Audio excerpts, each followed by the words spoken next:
My name is Jason Birch, and I'm a postdoctoral research fellow at SOAS, the University of London. I'm part of a 5-year ERC-funded project called the Hatha Yoga Project, which started in 2016 and will finish in 2020. The aim of the project is to chart the historical development of physical yoga using philology and ethnography.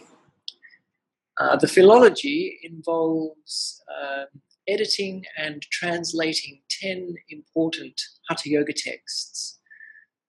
Editing premodern Sanskrit works involves collecting material in India, particularly manuscript material, collating it, then researching the content, working out what we think the author may have written when we compare the differences between the manuscripts, then translating it and providing notes and other information that may assist the reader in understanding the material. The ethnography side involves an anthropologist travelling around different parts of India, interviewing ascetics who still practice the physical yoga techniques that we're studying. My involvement with the project is more to do with the philology side. I'm currently in India visiting libraries and collecting manuscripts for the project. And in fact, 2 weeks ago, we had a workshop in Pondicherry where we sat down with scholars, most of them from the local area, but also scholars that we had invited from Europe and America to read some of the preliminary editions that we've been creating over the last 2 years. So I'm involved directly in producing 6 of the critical editions, but I'm also assisting with the other 4 as well. These 10 texts span the entire history of Hatha Yoga from the earliest period that we know of, which is around the 11th century, to the 18th century, just before the British took control of India. We hope that by looking at these particular texts and doing philological work on them, that we'll then be able to write a broader history of Hatha Yoga, explaining the many developments and so forth that can be mapped or seen through looking at these texts across the centuries. If we look at the broader chronology of yoga, it's important to understand some of the background of Haṭha and Rājayoga, which are the traditions that I'll mainly be talking about. You can see in the chronology before you that we're looking at a period of history that postdates Patanjali's Yoga Shastra by at least 600 to 700 years.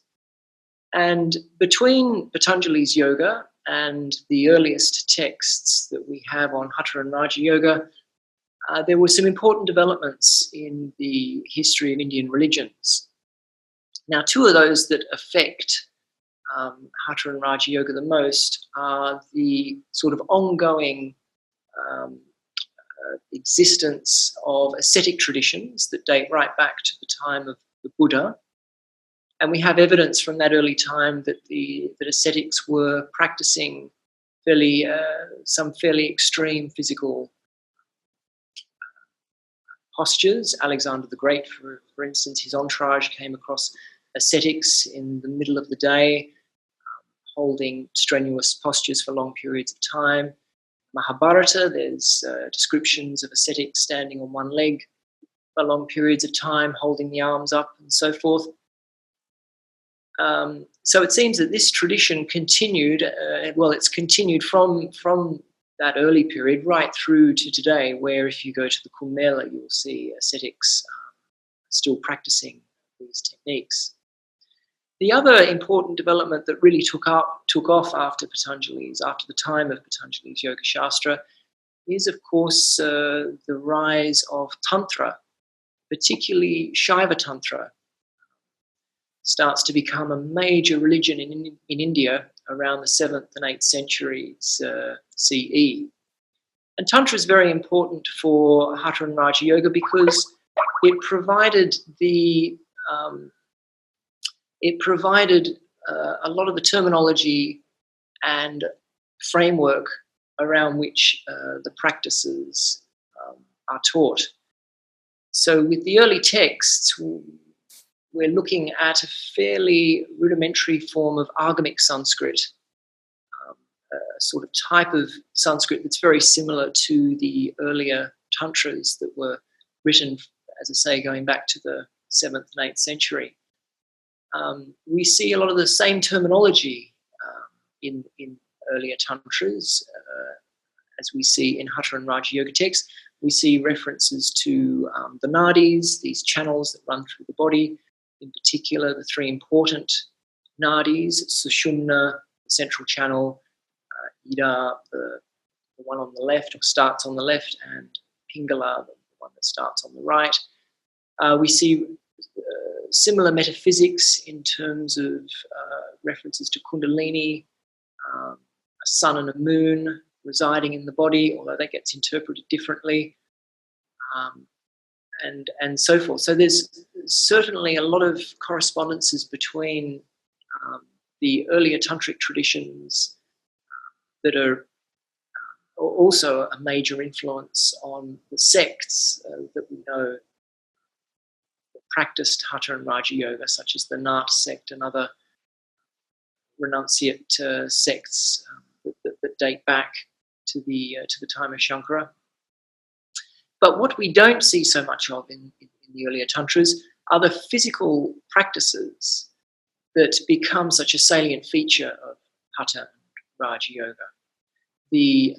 Particularly the mudras that really characterize just about all of the Haṭha and Rājayoga texts taught right through to the period of colonialism.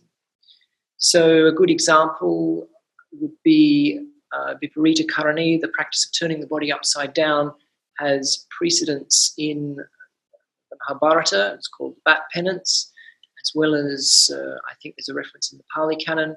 We see in illustrated manuscripts, particularly of the Ramayana, ascetics hanging upside down from tree branches with rope attached around their ankles, and so forth. Of course, that practice becomes Viparita Karani in Hatha Yoga.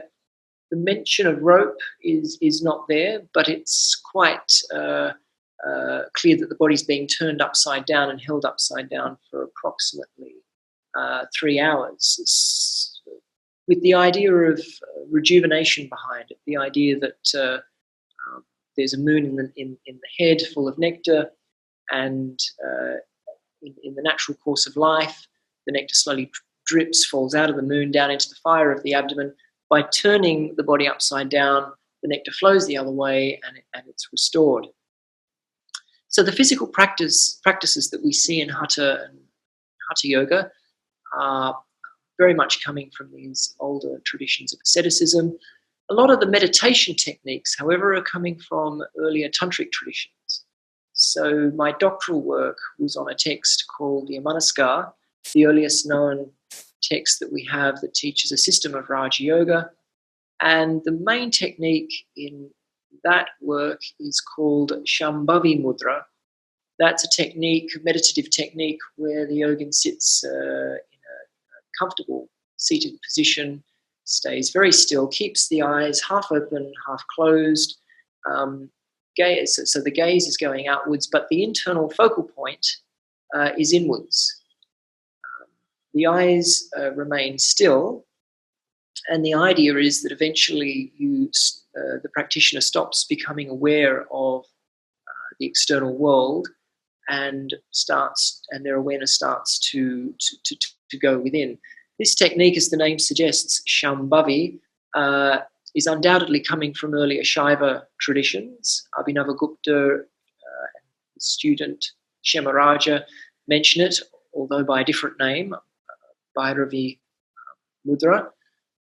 But there's also similar descriptions of it in other early tantras that suggest that it was perhaps inspired, funnily enough, by images of Shiva having wide eyes, and so it could have been that the devotees tried to imitate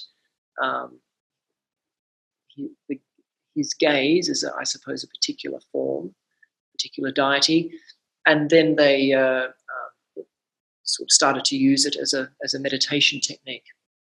So this technique is the main technique in the Amanaskar. The idea is that by sitting very still with the eyes fixed in this way, it turns the attention inwards. Then after a while, mental activity starts to slowly reduce. The text says that the practitioner doesn't try to bind the mind to one place. Concentration, in other words, as we see described, for instance, in Patanjali's Yoga Shastra as dharana, the technique of holding the mind on one particular object. In the Amanaskar, the practitioner just lets the mind wander wherever it will, and eventually, the metaphor that's used, eventually like an elephant that is allowed to wander and go wherever it will, eventually it will just reach a place where it rests, where it becomes still, and then as long as Shambhavi Mudra is maintained, mental activity starts to disappear. The text then says when mental activity stops, breathing stops. And it's at that point that the yogin enters this meditative state of absorption where there's no physical movement, no mental activity, and no movement of the breath. And that's the main mechanism within Haṭha and Rājayoga texts for achieving liberation from worldly life. So if in the Amanaskar, Raja Yoga is taught by itself, and it's said that no other yoga is needed. This is a very early text that was perhaps transitioning from Shiva, tantric Shaivism through to the yoga, the types of yoga that we see in called Haṭha and Rājayoga. So its teachings are, in a sense, transitional that way. It's in later texts, such as the Dattatreya Yoga Shastra and the Amarāga Prabodha, where we see Haṭha and Rājayoga being brought together. Hatha Yoga has the physical practices that the student has to do, and they lead to Rājayoga, this state of mental absorption that then results in liberation. In the early texts of Haṭha and Rājayoga,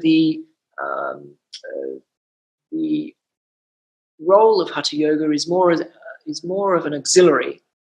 In other words, it's not the necessary requisite for attaining Raja Yoga. There are texts, particularly the Amarāga Prabodha, that says that if the student is naturally capable of achieving Raja Yoga, that student can just start practicing Raja Yoga. We see this sort of auxiliary nature of the physical practices change with the Yoga Taravali, a text, a Haṭha Raja Yoga text that was written probably in the 14th century, and the Haṭha Pradipika, which was probably borrowing this sort of twofold framework of the Yoga Taravali, whereby students have to practice Hatha Yoga. In the Yoga Taravali, that's the practice of the three bandhas, which are done during breath retentions. Those breath retentions then result in Kevala Kumbhaka, a spontaneous retention, and it's Kevala Kumbhaka that then results in Raja Yoga, meditative absorption. This twofold relationship between Hatha and Raja Yoga meant that Hatha Yoga becomes an indispensable practice, and that's what we see in the Haṭha Pradipika. Now, the Haṭha Pradipika is a very important text. It can be dated to around 1450. The evidence for that is quite strong. There's a manuscript that supposedly survives in Sampurnananda's library. That's a library in Varanasi that can be dated to the late 15th century. And we know through the work of Christian Bowie and more recently James Mallinson that the Haṭha Pradipika is an anthology So it's basically a cut and paste type of work that takes earlier texts of Haṭha and Rājayoga, including the Amanuska, the Dattatreya Yoga Shastra, the Yogacaravali, and so forth, takes various verses and brings them together in a fourfold scheme of asana, pranayama, mudra, and samadhi, the fourth chapter, which is Raja Yoga. That's a very important text because it creates the typology, if you like, of Hatha Yoga that then becomes the standard in texts and compendiums that were written after the 15th century. You can see on the chronology here that I have just after the line, the red line there on Haṭha and Rājayoga, it has an arrow pointing down. This is around probably the 16th and 17th century, pointing down to Brahmanical compilations on yoga and the Upanishads, Yoga Upanishads, which is below that has an arrow pointing up from Patanjali's Yoga Shastra. So this is the focus of my current work on the project. I'm really looking at the way Haṭha and Rājayoga started to become more mainstream practices in India